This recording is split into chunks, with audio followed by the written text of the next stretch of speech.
Ogige Center for Social Justice na njikọ aka Code of Conduct Bureau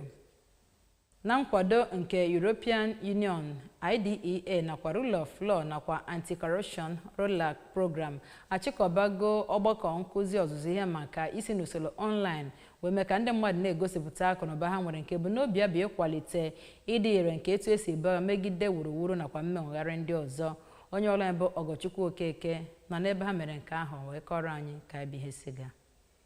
ahụ nke were ọnọdụ n'Awka bụ nke dọtara imerime ndị nnọchiteanya otu dị iche iche nakwazi ụlọ ọrụ dị iche iche gbaa gburugburu ma bụkwazi arụ nke gbadoro ụkwụ n'ịkwado ndị na-alụ ọrụ oyibo n'inwe amamihe n'ebe ọ gbasatara igwe ọgbara ọhụrụ ya nakwa ka esi eji ya alụ ọrụ. N'okwu ya na mmemme ahụ, onye isi Education and Advocacy Department Code of Conduct Bureau na Abuja, Maazị Koyonda Edward, gụpụtara elele niile a ga-erite ma ọ bụrụ na amụtasịa ụmụ ihe ndị a ma kọwakwa Code of Conduct Bureau dịka ngalaba dị uchu ịnụso mpụ na aghụghọ ọgụ ma gbochikwe mmegide n'ebe ọ gbasatara ndị ọrụ oyibo. Oge ọ nọ na-ekwu okwu n'ihe gbasatara mkpa ọzụzụ ahụ dị, onye Director nke senta ahụ, onye Director Center for Justice bụ ọkaiwu Eze Onyekpene rụtụrụ aka na amụma bụ nke ga-emepe uche ndị mmadụ ma belatakwala ha ọnụ ego ya nakwa kwadokwe nrụkọ ọrụ nakwazi njikọ aka ndị ọbụla na-alụ ọrụ oyibo.